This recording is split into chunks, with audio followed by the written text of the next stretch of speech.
성경에는 회개한 사람들과 회개하지 않은 사람들의 이야기가 많이 기록이 되어 있습니다. 세리가 회개하였고, 십자가상의 한편 강도가 회개하였고, 바울이 회개했고, 베드로가 회개했습니다.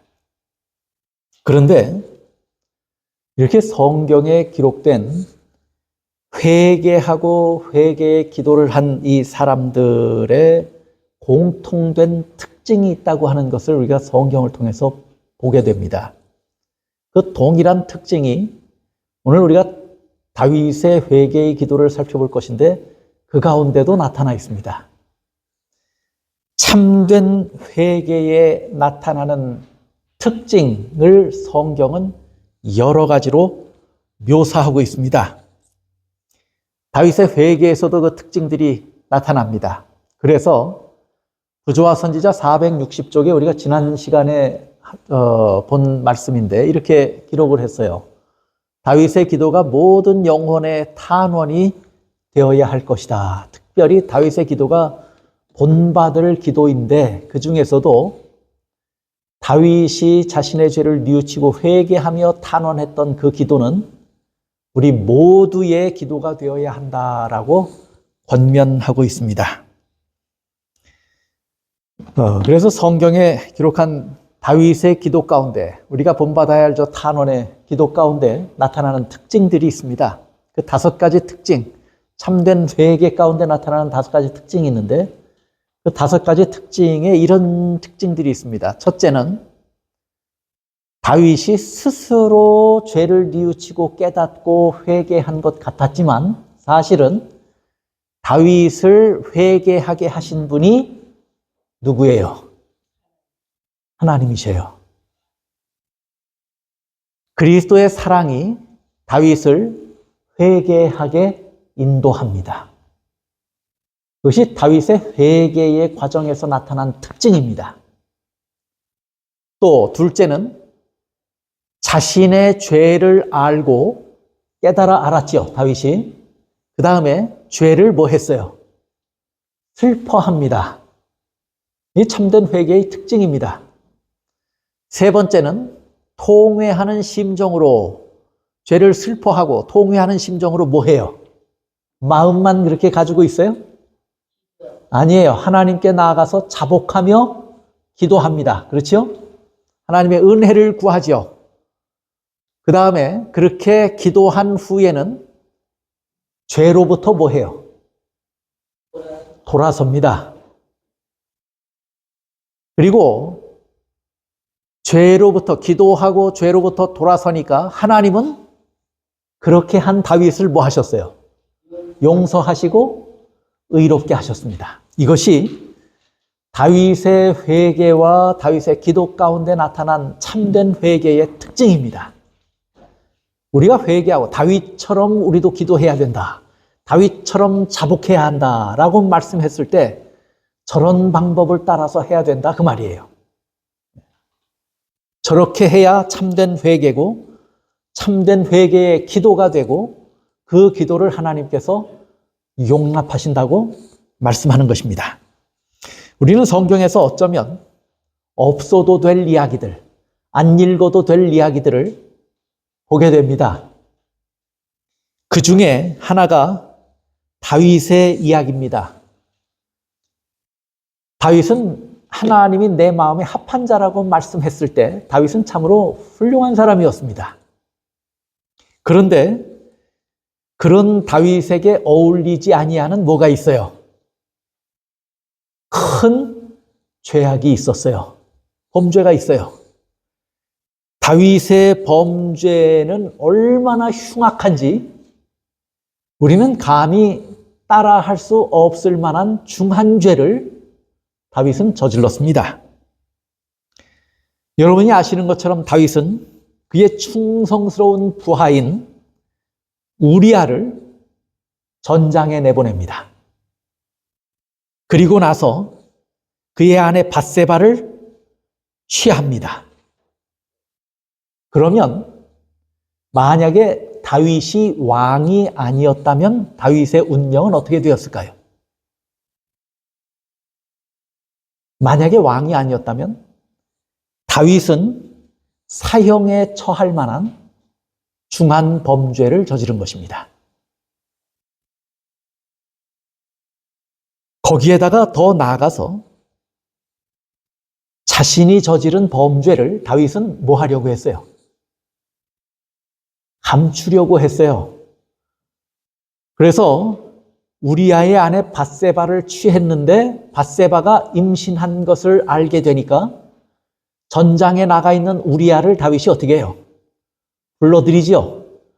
그래서 집으로 돌려보내서 밧세바와 잠자게 합니다. 그렇게 해서 아이가 임신한 것이 마치 누구의 아이인 것처럼, 자기의 남편의 아이인 것처럼 그렇게 꾸며서 자신은 그 죄로부터 뭐 하기를 원했어요? 감추어지고 도망할 수 있게 되기를 원했던 것입니다. 저지른 죄도 흉악스러운데 그 죄를 감추려고 하고 은폐하려고 했던 이 시도는 봐줄만 합니까? 괜찮습니까? 그런데 그것이 제대로 작동하지 않게 되니까, 자기의 꾀가 이루어지지 않으니까 다윗이 그 다음에 취한 행동은 뭐예요 또? 그 충성스러운 종 우리아가 전쟁 중에 국가가 위태로운데, 그래서 왕의 생명을 지켜야 하는 이 긴박한 순간에 전장을 지켜야 하는 장군으로서 사사롭게 집에 가서 아내와 함께 잔다고 하는 것을 용납하지 못해요. 얼마나 충성스럽습니까? 그 자기를 다시 전장에 내보내달라고 요청합니다. 이렇게 충성스러운 종을 이 다윗이 어떻게 합니까? 그의 손에 편지를 지어주고 전장에 내보냈는데 그 편지는 우리아를 죽게 만들려고 하는 계략이 적힌 편지였습니다. 그렇죠? 그래서 사무엘하에 보면, 사무엘하 11장 14절 15절에 보면 아침이 되매 다윗이 편지를 써서 우리아의 손에 들려 요압에게 보내니 그 편지에 써서 이르기를 너희가 우리아를 맹렬한 싸움에 앞세워 두고 너희는 뒤로 물러가서 그로 뭐하게 하라고요? 맞아 죽게 하라. 누가 죽인 것입니까? 우리아를. 다윗이 죽게 한 거예요.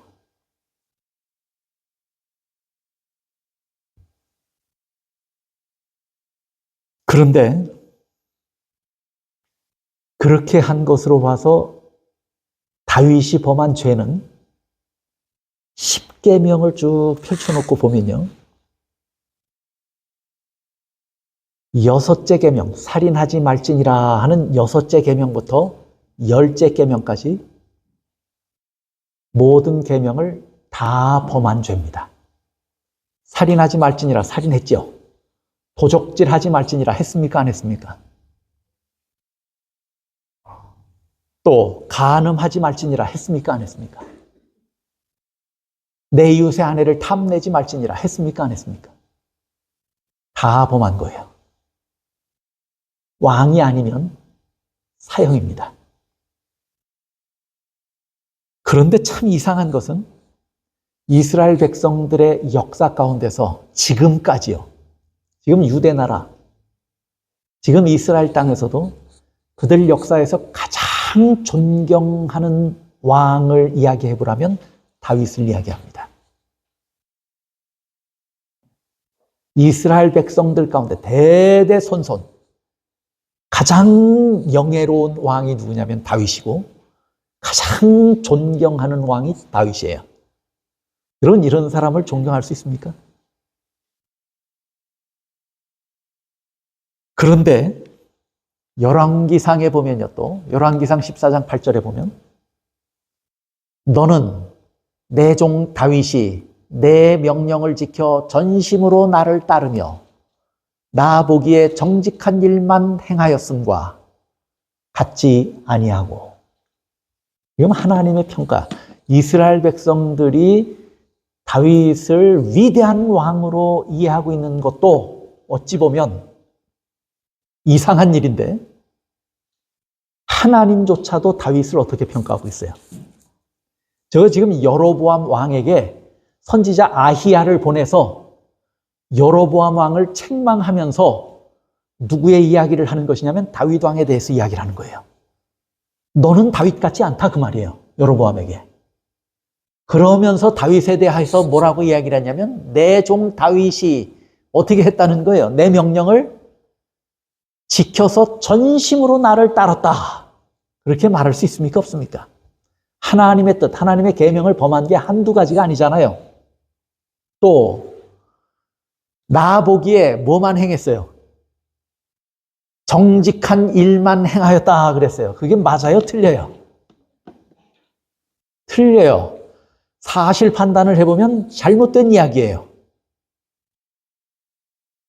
근데 이상하게 이스라엘 백성들도 다윗 왕을 그렇게 위대한 왕, 훌륭한 왕으로 이해하고 있고, 하나님도 다윗에 대해서 그는 늘 내 뜻에 맞았고 그 다음에 정직하게 늘 행했다. 다윗이 정직했습니까? 우리아의 아내 밧세바를 범했을 때 정직했습니까? 안 했습니까? 그걸 덮기 위해서 이렇게 계략을 짠 이야기가 성경에 고스란히 기록이 되어 있어요. 역사의 사실이에요. 그가 정직했어요? 정직하지 못했어요? 정직하지 못했어요. 그에게 지울 수 없는 분명한 과오가 있어요. 죄가 있어요. 이스라엘 백성들도 그를 영웅이라고 이야기하고 하나님도 그가 훌륭하다고 이야기를 해요. 어떻게 된 일입니까? 부조화 선지자에서는 이렇게 말합니다. 많은 사람들은 저희 보기에는 훨씬 더 악한 죄처럼 보이는 사울은 거절하시고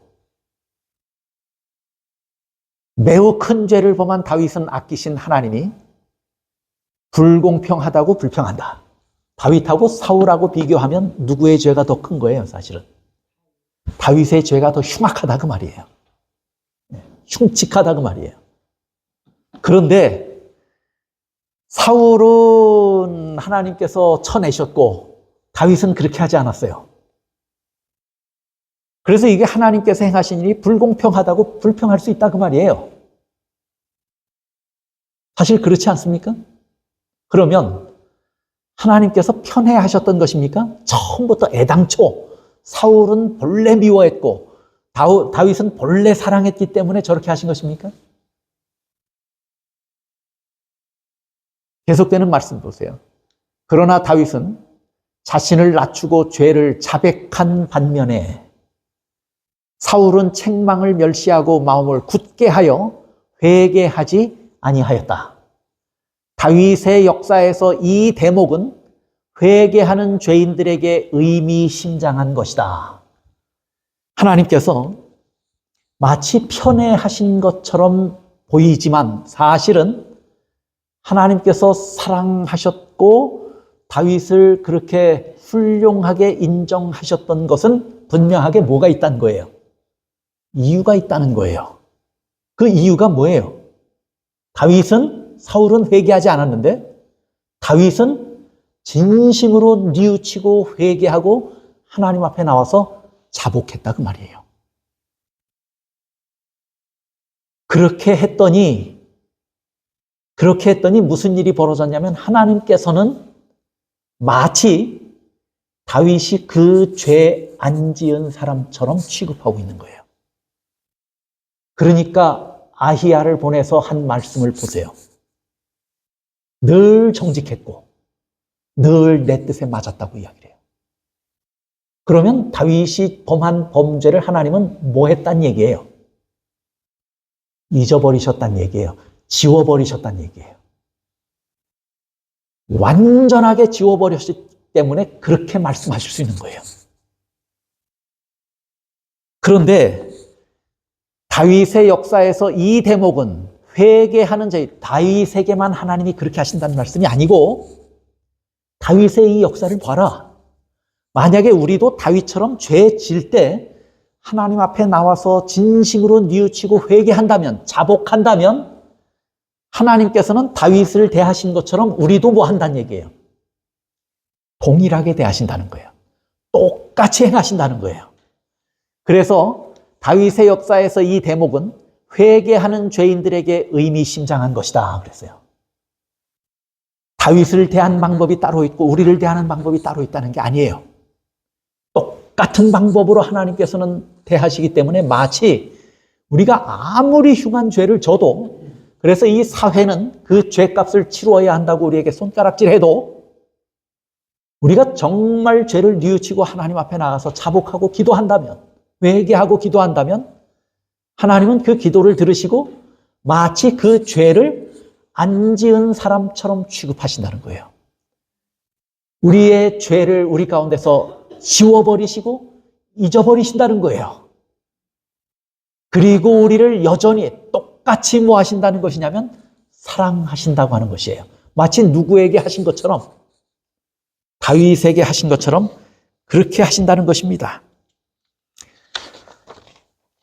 오늘 다윗의 회개와 다윗이 회개하면서 드렸던 그 기도를 통해서 우리에게도 이런 참된 회개의 특징들이 우리 삶에, 우리의 매일의 신앙생활에서 나타나게 되기를 바랍니다. 그래서 그 특징을 하나하나 우리가 좀 더 깊이 살펴보려고 합니다. 첫째는 뭐냐면 참된 회개에 나타나는 특징들이에요. 다윗에게서 드러나는 특징입니다. 보세요.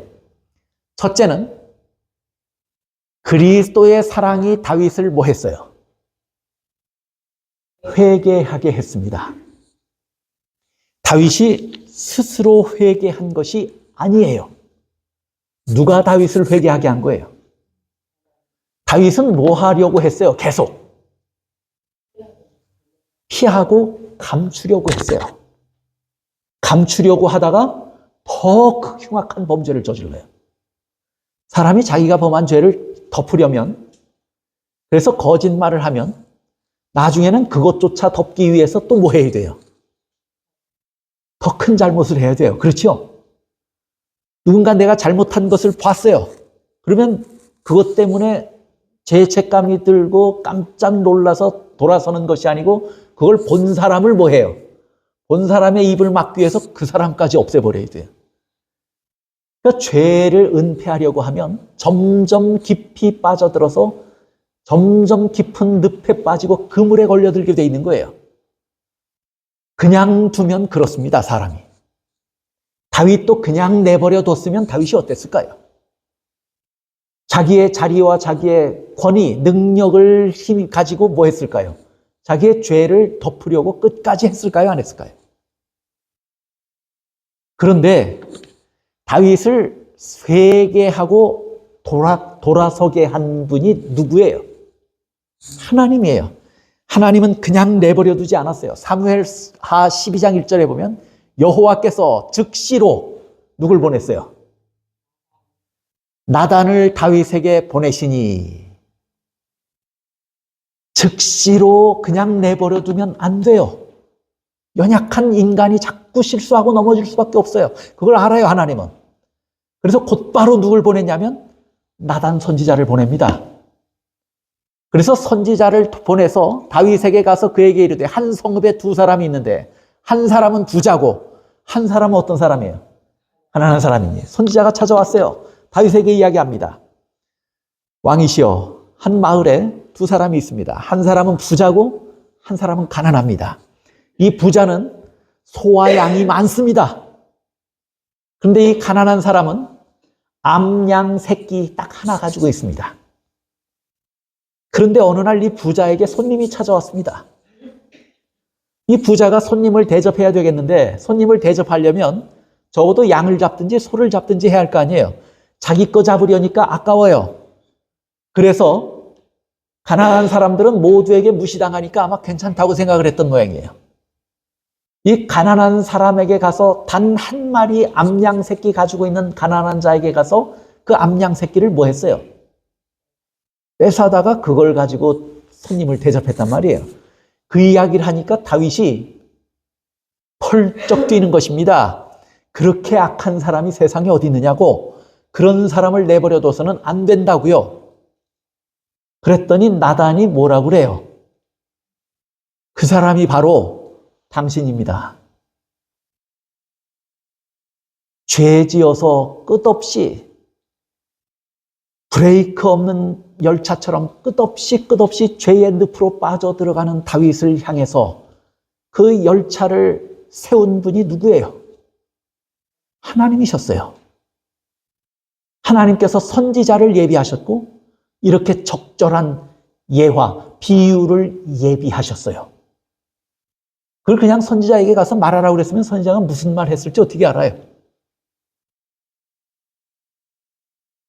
이 모든 것은 다윗을 회복시키시기 위한, 회개하게 하기 위한 하나님의 사랑이었고 하나님의 인도하심이었습니다. 이것을 경험하고 나서 다윗이 뭐라고 이야기해요? 사무엘하 12장 13절. 다윗이 나단에게 이르되 내가 여호와께 뭐 했다고요? 죄를 범하였노라 하매. 스스로 한 것입니까? 하나님께서 하신 것입니까? 하나님께서 하신 것이었어요. 그런데 여러분, 사탄은 다윗 같은 사람도 죄의 늪에 그렇게 사정없이 밀어넣어서 깊은 수렁에 빠뜨린 후에 그를 올감해서 헤어나오지 못하게 사단이 계략을 가지고 있었다면, 하물며 다윗 같은 사람에게도 그렇게 했다면 우리 같은 사람이면 어떨까요? 사단은 끊임없이 우리를 시험하고 죄 짓게 하려 할 것입니다. 우리를 넘어뜨리는 것은 어쩌면 다윗보다도 뭐 할 거예요? 쉬울 수도 있어요. 그러나 그때마다 하나님께서 내버려 두지 아니하시고 다윗에게 하셨던 것처럼 우리에게도 성령을 보내신다고 하는 사실을 기억하셔야 합니다. 하나님께서 예비하신 것은 선지자를 예비하셨죠. 다윗을 위해서. 적절한 비유를 예비하셨죠.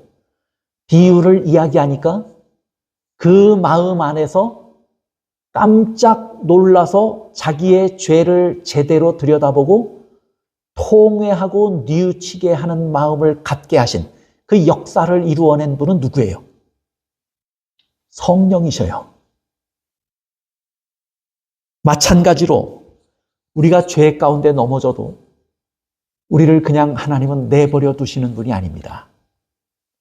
끊임없이 여러 가지 경로를 통해서 우리에게 오셔서, 때로는 우리의 친구들을 통해서, 때로는 우리가 듣게 되는 말씀을 통해서, 여러 경로를 통해서 하나님께서는 우리에게 오시고 말씀하시고 성령으로 호소하시고 역사하신다고 하는 사실을 기억하셔야 합니다.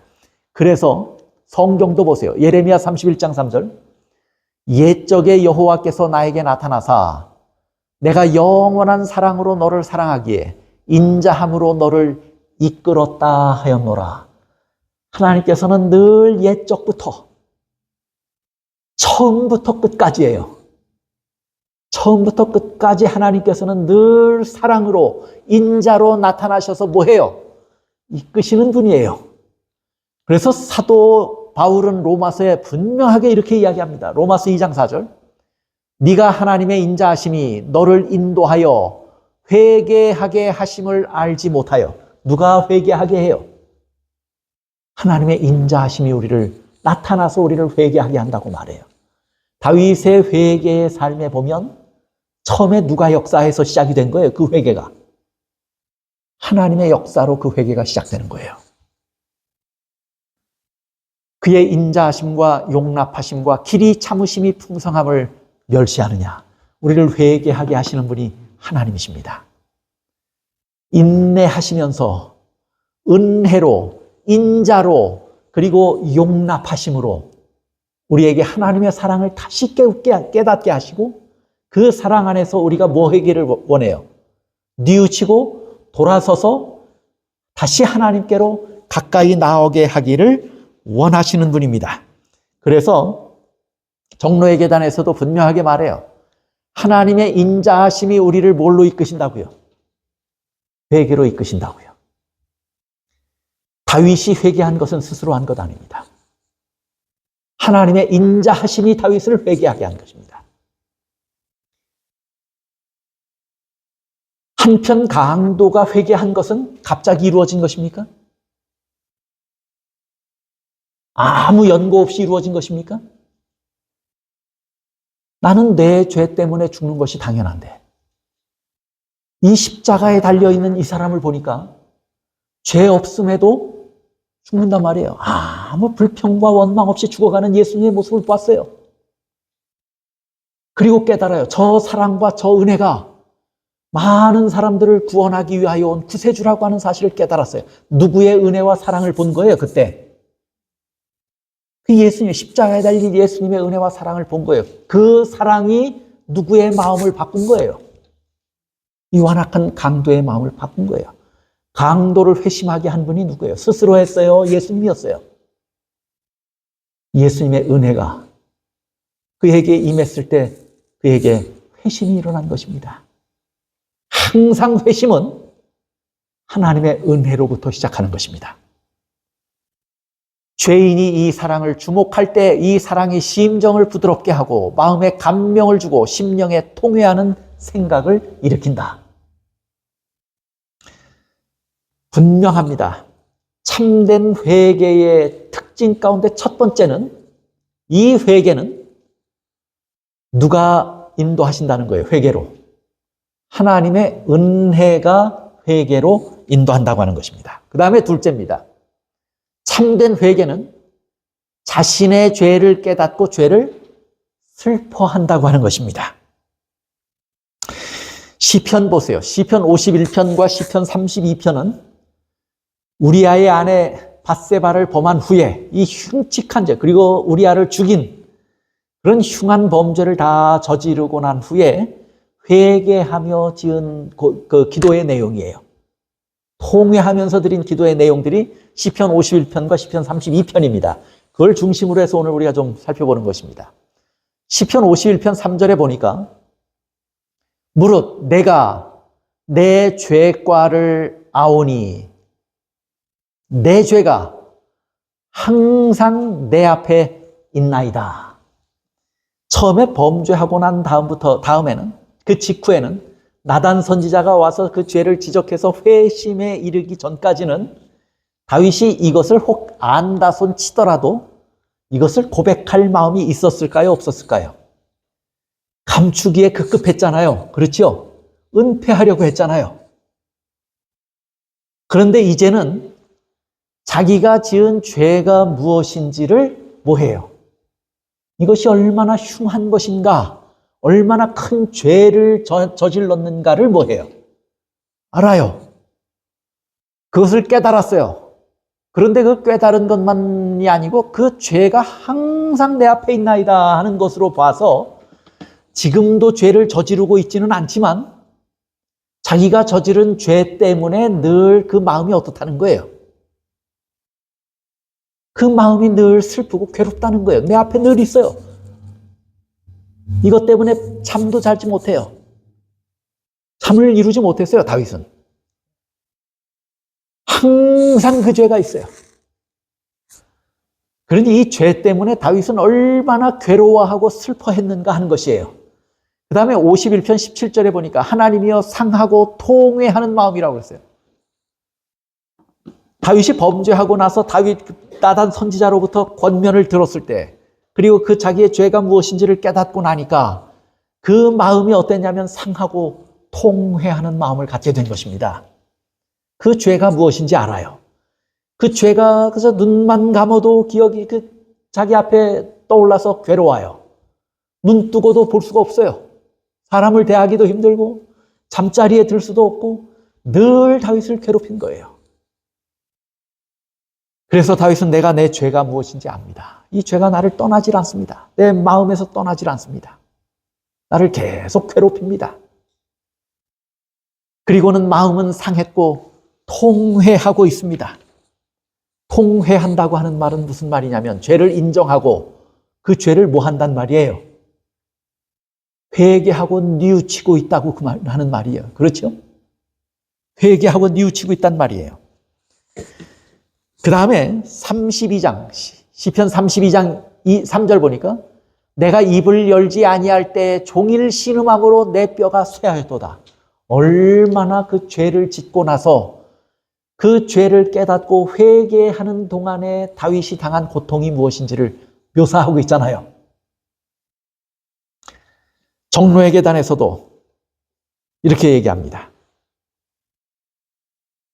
정로의 계단 25쪽. 다윗이 범죄한 후에 한 기도는 죄에 대하여 참으로 슬퍼하는 것이 무엇인지를 보여주는 것이다. 아까 시편 51편이나 32편에서 다윗이 내 죄가 항상 내 앞에 있고 내 죄 때문에 내가 마음이 상했고 내 뼈가 무를 정도로 나는 고통을 당하고 있습니다.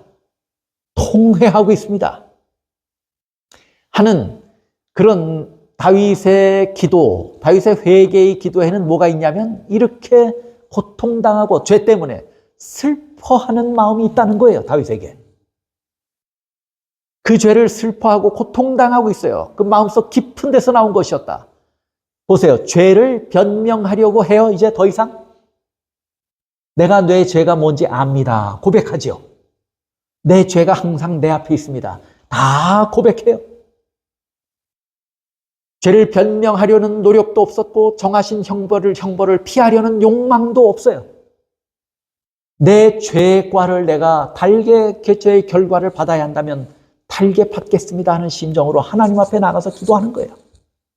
죄의 결과는 받겠습니다. 그러나 내가 지은 죄 때문에 그것이 너무 흉해서 내가 괴로워 견딜 수가 없습니다. 무엇을 슬퍼하고 있는 것이에요? 죄의 결과를 예전에는 죄가 드러날까 봐 두려웠어요. 그런데 죄가 드러나는 건 이제 상관없어요. 죄가 드러나도 상관없다는 얘기는 무슨 말이냐면 내가 죄의 결과를 뭐 하겠다는 얘기예요. 달게 받겠다 그 말이에요. 그럼에도 불구하고 자기가 지은 죄 때문에 슬퍼한다고 하는 것은 그것은 회개입니다.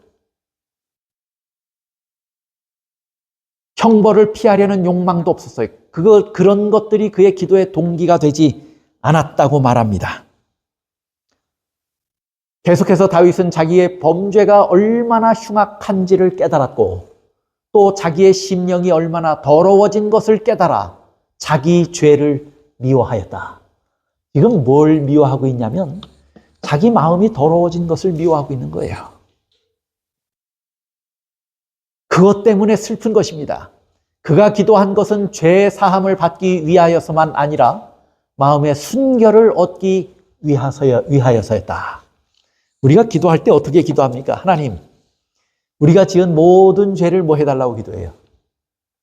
용서해 주십시오. 내가 혹시 모르고도 지은 죄가 있다면 뭐 해 주십시오?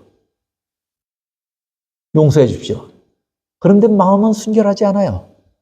그러면 또 죄 져요, 안 져요? 그 말은 뭐냐면 내가 앞으로 계속 죄는 질 테니 질 때마다 뭐 해 주십시오예요. 나도 모르게 지을 수도 있고 또 약해서 지을 수도 있습니다. 그래서 나는 계속 지을 테니 죄는 질 테니 하나님 그때마다 용서해 주십시오. 그렇게 기도하는 거예요. 다윗은 그렇게 기도한 것이 아니에요. 자기의 죄를 슬퍼하니까 죄의 용서도 필요하지만 사실은 다윗에게 있어서 지금 더 중요한 문제는 내가 순결함을 다시 얻을 수 있을까예요. 내가 다시 깨끗해질 수 있을까? 그것이 다윗의 회개의 기도의 특징이에요. 오늘 우리가 기도해야 한다면 이렇게 기도해야 한다는 것이에요. 죄를 뉘우칩니다. 죄를 용서하십시오. 이렇게 기도해서 그 완전하지 않아요. 물론 그 기도가 필요해요. 다윗도 그 기도를 했어요. 그러나 다윗이 정말 원했던 것은 내 마음이 예전처럼 정결해질 수 있게 해주십시오. 내 마음이 다시 순결해질 수 있게 해주십시오. 죄의 흉악한 죄를 그렇게 맛봤으니 어떻게 돌아갈 수 있겠습니까? 나를 순결하게 다시 인도하여 주십시오 하고 기도해요. 그래서 시편 51편 10절 11절 보세요. 다윗이 뭘 기도하는지. 하나님이여 내 속에 뭘 창조해 달라고요? 용서해 달라고 그래요. 내 마음이 다시 깨끗해서 깨끗하게 살 수 있게 해달라고 기도해요. 다윗의 기도가 뭐예요?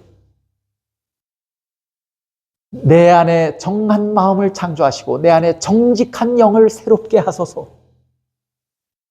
나를 주 앞에서 쫓아내지 마시며 주의 성령을 내게서 거두지 마소서. 이것이 누구의 기도예요? 이 기도를 본받으라는 거예요. 이 기도를. 증언의 말씀이 우리의 기도가 다윗 같아야 한다. 평신도도 그렇게 하고 목사도 그렇게 하고 누구든지 본받아야 할 기도가 있다고 그랬어요. 그 기도는 다윗 같은 기도라고 말했어요. 이런 기도를 본받아야 한다고 말하는 것입니다. 죄를 참으로 슬퍼한 것입니다. 참된 회개는 죄의 결과로 닥쳐올 일들을 두려워하는 것이 아니라 다윗 보세요. 용서는 받았어도 죄의 결과는 짊어져야 했습니까? 아닙니까? 선지자 나단이 와서 하나님, 내가 내 죄가 뭔지 압니다. 이제 내가 회개합니다. 그러니 나단이 뭐라고 그래요? 그러면 하나님은 죄 없는 것처럼 인정해요. 그렇죠? 그런데 나단은 그렇다면 무엇도 없어야 마땅해요. 죄의 결과도 면해 주시면 더 좋아요. 근데 나단이 와서 한 이야기가 뭐예요? 너는 회개했기 때문에 너 생명은 이 죄 때문에 멸하진 않을 거야. 죽진 않아. 그런데 그 죄의 씨앗으로 태어난 아이는 어떻게 된다고요? 죽는다고요. 죄의 결과가 무엇인지는 당하게 된다는 걸 압니까? 모릅니까? 다윗은 다 들어서 알고 있었어요. 그러면 다윗에게 당장 발 앞에 닥친 문제는 뭐냐면 이 결과에도 은혜를 베풀어 주셔서 이것을 당하지 않게 해주십시오. 우리 같으면 그렇게 기도할 거 아닙니까? 그런데 다윗은 죄의 결과 때문에 무서워서 나가서 기도한 것이 아니고 자기가 저지른 죄가 얼마나 흉악하고 얼마나 흉측한 결과를 만들어냈는가를 깨닫고 그 죄를 슬퍼하고 있는 거예요. 자기를 미워하고 있는 거예요. 그리고 내 안에 정직한 영을 새롭게 해달라고요. 성령께서 떠나셔서 나와 무관한 자가 되지 않도록 해달라고요. 계속해서 주의 성령을 내게 거두지 마시고 내 안에 계셔서 내가 잘못되지 않게 해달라고 기도해요. 그렇게 기도해야 진짜 회개하는 기도예요. 그것이. 우리가 죄를 뉘우치고 회개하는 기도한다고 하니까 무슨 언제 잘 기억도 안 나는 걸 언제적부터 한 걸 다 기억해내서 끄집어내려고 그러니까 힘들기도 해요. 그래서 모르고 지은 것도 다 용서해달라고 그냥 퉁쳐버리고 말아요. 회개의 기도는 저렇게 하는 것입니다. 참된 회개의 기도가 무엇인지를 다윗이 오늘 보여주고 있는 거예요. 여러분, 이런 문제를 가지고 기도하시길 바랍니다. 성령께서 내 마음에서 떠나지 않게 해달라고 기도하셔야 합니다. 내 마음이 하나님 앞에서 항상 정직하고 순결하고 깨끗하게 해달라고 기도하셔야 합니다. 이것이 뭐냐면 참된 회개의 기도인 것입니다. 다윗은 죄를 미워했고 슬퍼했습니다. 그 다음에 세 번째 다윗의 기도 가운데 특징이 있어요. 그게 뭐냐면 통회하는 심정으로 뭐 했다는 거예요? 기도했다는 것이에요. 그것이 시편 51편과 32편의 내용이에요. 여러분이 시간 나시면 한번 쭉 읽어보시길 바랍니다. 시편 51편 3절에 보면 물은 나는 내 죄가를 아오니, 아까 읽은 거예요. 내 죄가 항상 내 앞에 있나이다. 죄가 뭔지 알아요? 몰라요? 알죠?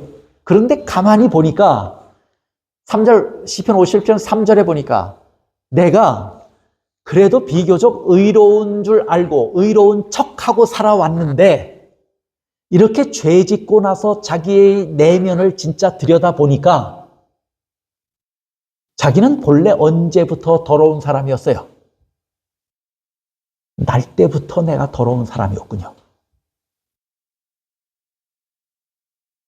내가 죄악 중에 출생하였으며 어머니가 죄 중에서 나를 잉태하였나이다. 자신이 날 때부터 죄인이었고 무슨 죄를 저질렀는지 정확하게 자신의 형편과 처지를 깨닫고 하나님 앞에 뭐 해요? 고백해요.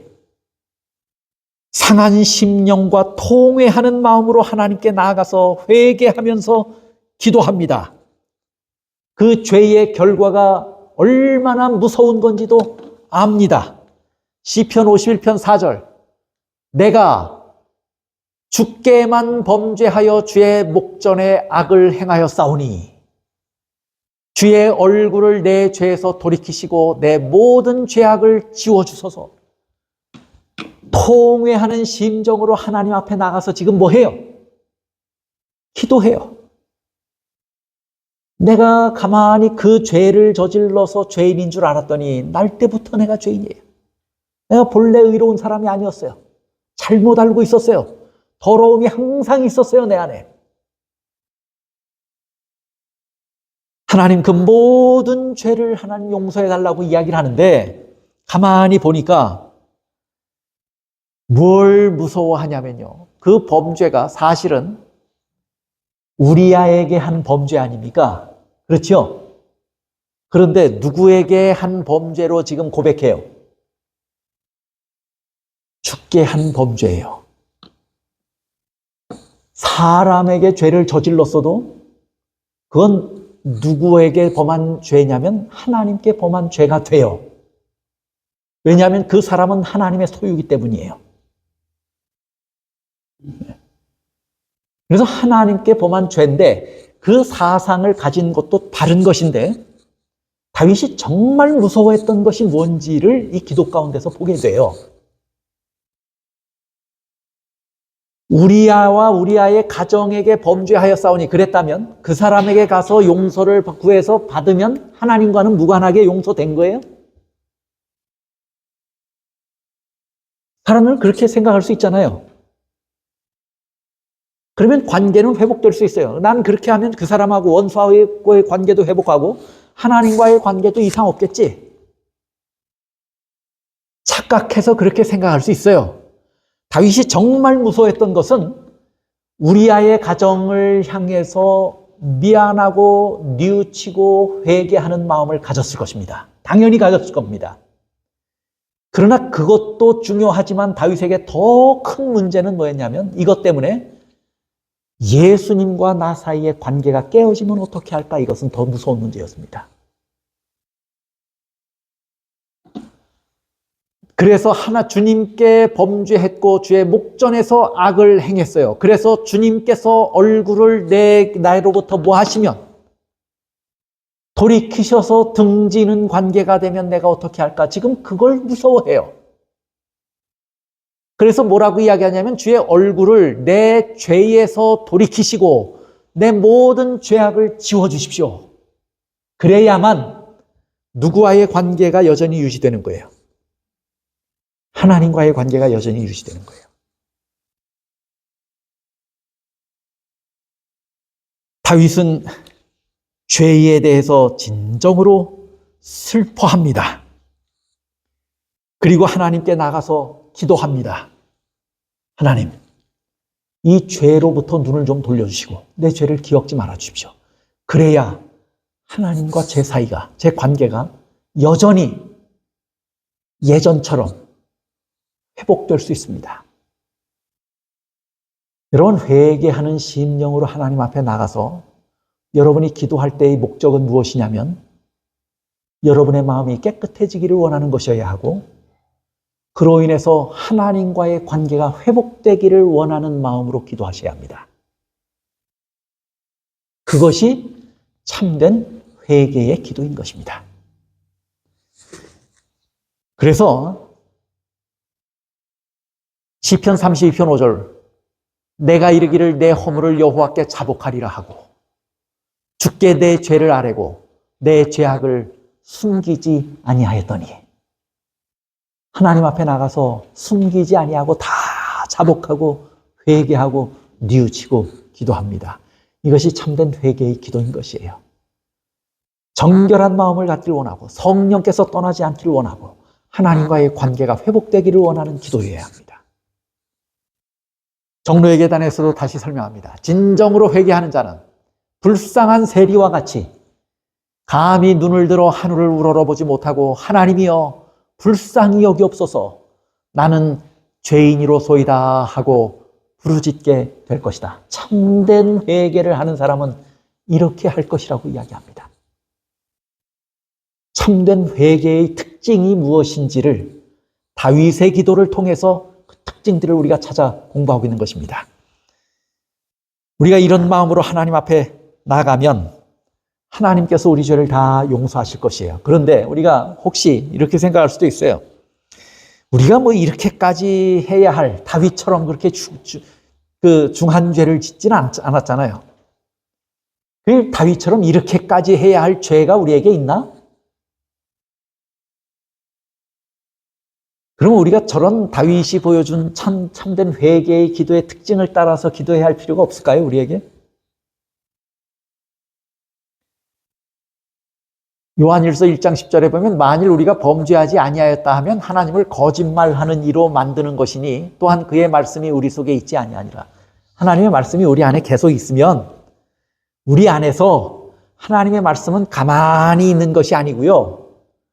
우리 안에서 예전에 시어머니가 며느리 집에 오면 예전 시어머니 가만 계시든가요? 이것저것 지적하시든가요? 이것저것 지적하시죠? 말씀이 우리 안에 오면 가만히 계시는 것이 아니죠. 우리 안에서 잘못되어 있는 것을 하나씩 둘씩 깨닫게 하시고 우리 마음을 아프게 해요. 우리가 죄인인 걸 못 느끼는 것은 뭐가 없어서요? 말씀이 없어서 못 느끼는 거예요. 우리가 그렇게 죄인인가? 여러분 혹 그런 마음이 들거든. 내 안에 하나님의 말씀이 없구나 이렇게 생각하시면 돼요. 말씀이 있으면 죄를 기억하게 합니다. 그래서 죄가 있으면 어떻게 해야 돼요? 그게 작든 사소하든 크든 사소한 죄, 다윗보다는 사소한 죄를 지은 사울은 용서받지 못했어요. 그러나 다윗 같은 죄를 그런 흉한 죄를 지은 다윗은 용서받았어요. 아무리 우리가 사소한 것을 가지고 있다 할지라도 사울 같은 태도를 취하면 우린 용서받지 못합니다. 아무리 큰 죄를 지어도 다윗같이 참된 회개에 이르면 용서받습니다. 참된 회개에 나타나는 특징들, 자신의 죄로부터 뭐 해요? 기도는 그렇게 하고 여전히 죄 가운데 있으면 회개한 것입니까? 아닙니까? 집 나간 둘째 아들이 정말 잘못된 것을 깨달았을 때 뭐 했어요? 돌아왔어요.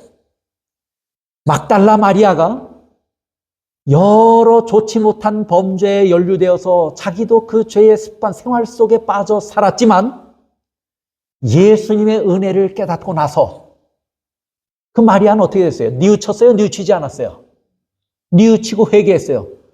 그리고 나서는 여전히 그 죄 가운데 또 있던가요? 돌아섰어요. 참된 회개는, 그리고 회개의 기도를 한 사람은 돌아서야 합니다. 다윗이 그렇게 범죄한 후에요, 죽을 때까지 후회하며 뉘우치며 살았습니다. 죽을 때까지요. 그 말이 다윗이 용서와 자비를 경험하지 못했다는 말인가? 그게 아니에요. 하나님의 은혜로 회개에 이르렀고 용서받았다고 하는 것을 다윗은 알았어요. 그러면 까맣게 잊어버려도 되는 거 아니에요, 이제? 하나님은 마치 죄 짓지 않은 사람처럼 취급하시는데. 그런데 다윗은 그 죄가 죽을 때까지 그 마음에 있었습니다. 죽을 때까지 그 죄를 뉘우치며 살았습니다. 그 말은 무슨 말이냐면 죄악의 길에서 뭐 했단 얘기예요? 돌아섰다는 얘기예요. 더 이상 그런 죄들, 다윗이 죄들을 반복하고 살지 않았다는 얘기예요.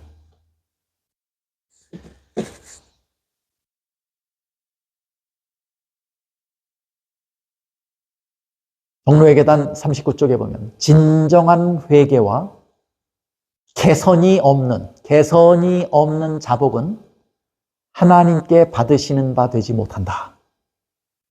이 일은 죄를 진정으로 슬퍼하는 결과로 될 것이다.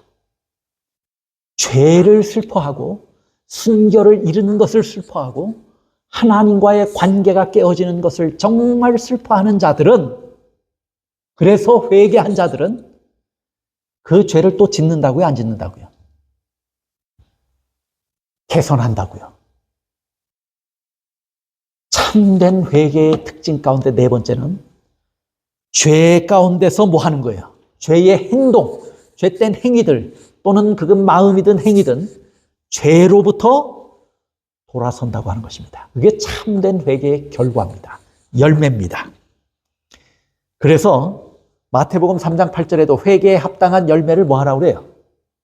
맺으라고 그래요. 개선하라는 거예요. 그것이 진짜 회개라고 말합니다. 다섯 번째입니다. 참된 회개에 나타나는 특징들 다섯 번째. 하나님은 그렇게 회개하여 다시 하나님 앞에 나온 다윗을 어떻게 하셨어요? 용서하시고 의롭게 하셨습니다. 시편에 있는 말씀 보세요. 시편 32편 1절 2절. 허물의 사함을 받고 자신의 죄가 가려진 자는 복이 있도다. 마음에 간사함이 없고 여호와께 정죄를 당하지 아니하는 자는 복이 있도다. 다윗이 이제 죄 가운데 그렇게 고통스러워하고 죄를 슬퍼하던 다윗이 노래하죠. 이런 사람이야말로 참 복되다고 이야기를 해요. 어떤 사람이냐면 허물이 뭘 받은 사람? 용서받은 사람. 죄가 가려졌다. 죄가 덮어졌다 그 말이에요. 그렇죠? 죄 짓지 않은 사람처럼 됐어요. 더러운 옷이었는데 깨끗한 옷을 덧입혔어요. 죄가 가려졌어요. 그리고 그 마음이 정말 뉘우쳐서 이제는 더 이상 간사함이 있어요? 없어요? 없어요. 그리고 여호와께 정죄를 당하지 않았어요. 정죄는 항상 결과가 동반합니다. 정죄 당하면 뭐 해야 돼요? 죽어야 돼요. 정죄는 죽음이에요. 그럼 여기 정죄 당하지 않았다는 말은 뭐냐면 죽음으로부터 뭐 했단 얘기예요? 구원 얻었다 그 말이에요. 그런 자들은 복이 있도다 하고 말했어요. 그런데 시편 32편 5절 보세요. 내가 이르기를 내 허물을 여호와께 자복하리라 하고 주께 내 죄를 아뢰고 내 죄악을 숨기지 아니하였더니 곧 주께서 내 죄악을 뭐 하셨다고요? 사하셨나이다. 그렇게 진짜 회개하고 하나님께 나갔더니 하나님께서 뭐 하셨다고 노래해요? 용서하셨구나 하고 고백하는 것입니다. 진짜 회개, 다윗이 한 참된 회개의 특징 가운데 나타나는 요소들이에요. 그렇게 기도하면, 그렇게 회개하면 하나님은 뭐 하신다고요? 용서하신다고요. 그건 다윗만의 이야기가 아니에요. 요한일서 1장 9절 보세요. 만일 우리가 우리 죄를 자백하면 그는 미쁘시고 의로우사 우리 죄를 뭐 하신다고요? 사하시며 우리를 모든 불의에서 깨끗하게 하실 것이요. 이 얼마나 큰 은혜고 큰 축복입니까? 그냥 용서하신 것이 아니고 마치 아히야 선지자를 여로보암에게 보내서 하나님께서 말씀하신 것처럼 다윗은 항상 내 뜻에 맞았고 내 앞에 정직했고 잘못된 것이 없는 사람이야 하고 말씀하셨다고 하는 것은 그에게서 허물을 잊어버리셨다는 거예요. 사하긴 사하는데 내가 용서는 하는데 잊어버릴 수는 없어. 우리는 흔히 그렇게 말할 수 있지만 하나님의 용서는 그것이 아니에요. 용서도 하고 기억 속에서도 뭐 하는 거예요? 지워버리시는 거예요. 마치 그 죄를 하나도 짓지 아니한 사람처럼 대하시는 것입니다. 그것이 하나님의 용서입니다. 모든 불의에서 우리를 깨끗하게 하신다고 그랬어요. 실문일교훈 206쪽입니다. 그분의 귀는 통회하는 자의 부르짖음을 듣기 위해 열려 있다. 기도가 아무리 더듬거리고 눈물을 아무리 은밀하게 흘릴지라도 그분은 아시며, 하나님을 사모하는 마음이 아무리 미약할지라도, 여러분 그렇게 크지 않다고 해서 낙심하지 마십시오. 미약할지라도 하나님의 성령이 마중 나가지 아니하시는 때는 없다. 계속해서 말씀합니다. 기도가 입술에서 뭐하기도 전에요. 떨어지기도 전에, 그의 소원이 알려지기도 전에 그리스도께로부터 온 은혜가 인간의 마음에 역사하는 은혜를 만나기 위하여 나온다. 한 구절 더 보시죠. 그는 그들의 더러운 옷을 벗기고 회심하고 나오는 사람이에요. 더러운 옷을 벗기고 회개하고 믿는 자들에게 당신의 의의 두루마기를 입히시며, 한울책에 적힌 그들의 이름 아래 용서하였다고 기록하신다. 그리고 그는 온 하늘 앞에서 그들을 당신의 것이라고 공언하신다. 이것이 하나님의 완전한 용서입니다. 우리가 어떤 죄를 저질러도 진심으로 죄를 슬퍼하고 뉘우치고 통회하는 마음으로 하나님 앞에 나와서 죄를 자복하고 기도한다면 하나님은 이렇게 용서하신다는 것입니다. 얼마나 완전한 용서입니까? 제가 한 이야기를 드리면서 말씀을 줄이려고 합니다. 리차드 회플러라고 하는 사람이 아주 길지 않은 아주 얇은 책을 썼는데, 제가 그 책에서 감동을 받았어요. 아침이 밝아올 것인가 라고 하는 책입니다. 근데 그 책에 이 가정에서 일어났던 아주 소소한 이야기를 가지고 그분이 글을 쓴 거예요. 그런데 한 어린 남매가 할아버지 집을 방문합니다. 할아버지는 조그마한 농장을 하고 있었어요, 시골에서. 그 할아버지 집을 이 남매가 방문을 해요. 동생은 잔이고 누나는 셸리예요. 근데 이 남매가 방문을 했는데 자기가 도심에서 있을 때 보지 못하던 걸 많이 보고 호기심 때문에 뭐 정신이 없을 거 아닙니까? 근데 뭘 봤냐면 이 어린 동생 잔이가, 남자아이가 새총을 봤어요. 신기한 거예요. 돌을 주워다가 새총은 이렇게 쏘는 거야 하고 할아버지가 이렇게 해서 보여줬어요. 나무를 향해서 쐈어요. 그리고 전 나무 가지를 한번 맞춰버려. 이 잔이가 신기하고 흥미로워서 돌을 주워다가 새총을 가지고 나무가지를 자꾸 맞추는 연습을 합니다. 그 어린아이라도 자꾸 연습하니까 정확도가 점점 높아져요. 점점 나무가지로 가까이 오더니 어느 순간 나무가지를 맞췄어요. 이 아이가 신나서 펄떡펄떡 뜁니다. 이제 다른 걸 좀 맞춰봐야지. 이 개구장이 아이의 눈에 들어온 것이 뭐냐면 할머니가 아끼는 그 집에 딱 한 마리 있는 오리였습니다. 오리는 움직이는데 빨리 움직이는 것도 아니고 뒤뚱뒤뚱 하면서 이렇게 천천히 가고 있으니까 좀 움직이는 것을 내가 좀 맞춰봐야 되겠다. 그래가지고 새총에 돌을 장전해가지고 힘있게 쐈는데 실제로 이 돌이 날아가서 오리를 맞췄어요. 그리고 오리가 죽었어요. 이 아이는 깜짝 놀랐어요. 오리를 뭐 하고 싶은 마음까지는 없었냐면 죽이고 싶은 마음까지는 없었어요. 근데 죽었어요. 그리고 한 마리고 이 할머니가 맨날 뭐 먹이도 주고 뭐 이렇게 하는 거 보니까 오리를 사랑하는데 하는 마음이 든 거예요. 이걸 어떡하지? 갑자기 든 생각이 있는데 그게 뭐냐면 감춰버려야 되겠다. 그래서 이 죽은 오리를 가져다가 장작을 쌓아놨는데 할아버지가 그 장작의 밑을 좀 파내가지고 그 속에 감춰놓고 나무로 가려놨어요. 장작 더미 위에 감춰놨어요. 근데 아무도 못 봤겠지 했는데 그 누나가 처음부터 그거 보고 있었어요. 그리고 아무 소리 안 합니다. 이제 밥을 먹게 됐어요. 밥을 먹는데 오리를 죽인 것 때문에 이 아이가 좀 불편하잖아요.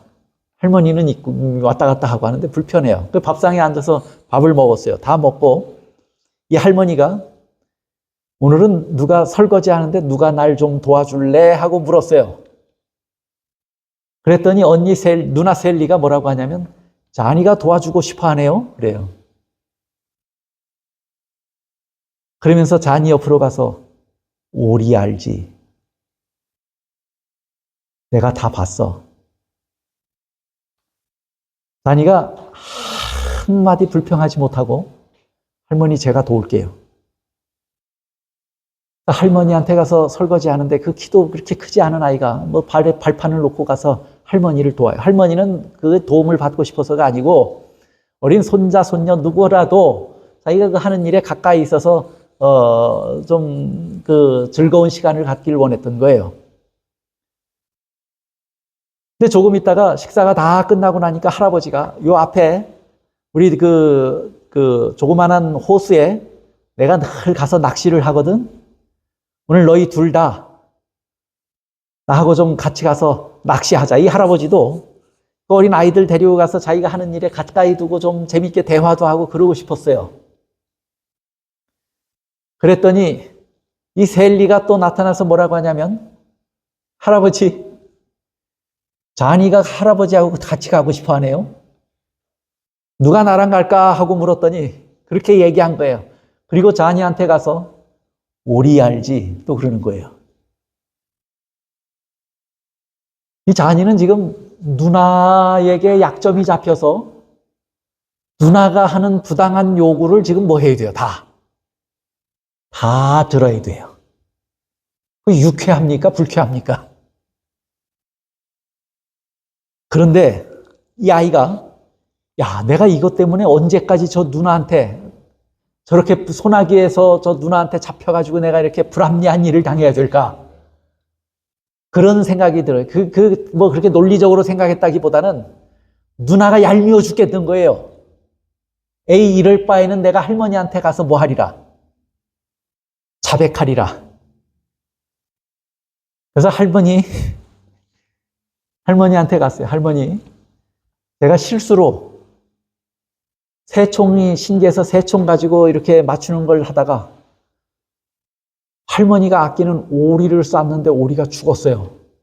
할머니 죄송해요. 고개를 떨궜어요. 할머니가 웃으면서 뭐라고 말하냐면 내가 그날 창문에서 그거 다 보고 있었다. 너 뒤에 숨어서 너를 보고 있는 셀리도 봤고 네가 오리를 쏴서 새총으로 쏴서 오리가 죽어가지고 어떻게 허둥지둥 되는 것도 내가 다 봤어. 근데 할머니는 처음부터 알고 있었는데 아는 체 하지 않았어요.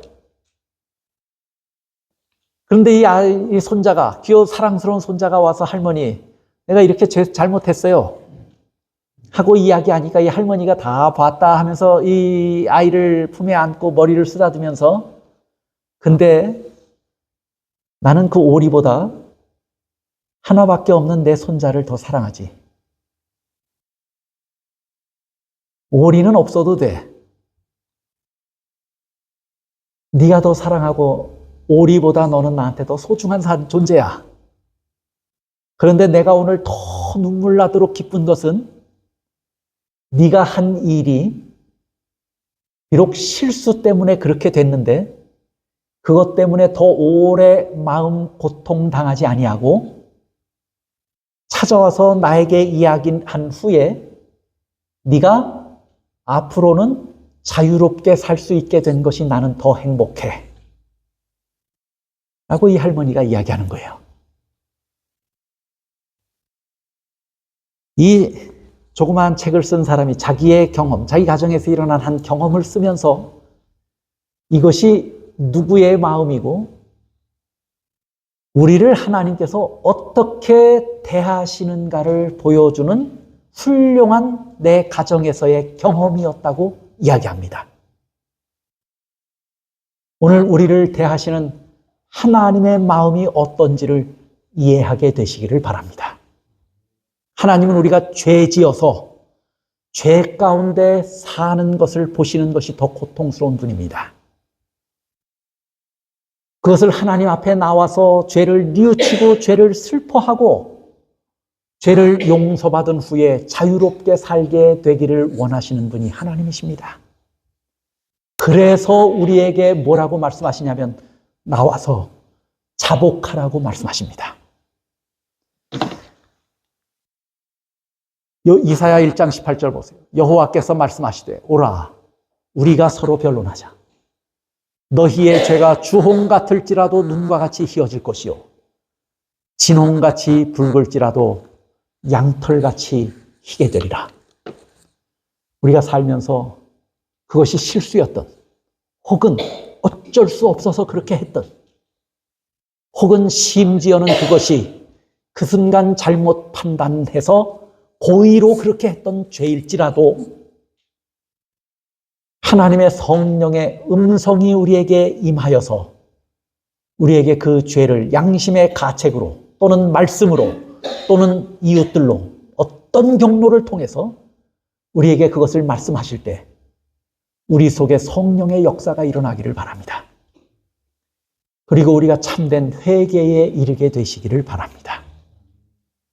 죄를 뉘우치고 하나님 앞에 나와서 죄를 슬퍼하며 자복하고 용서하시는 하나님의 은혜를 경험하며 살게 되시기를 바랍니다. 그러면 하나님은 하늘책에 내 아들이라고 기록하시고 죄 짓지 않은 사람으로 기록하신다는 것이에요. 이 얼마나 큰 은혜고 사랑입니까? 여러분 이 사랑을 믿어보시기를 바랍니다.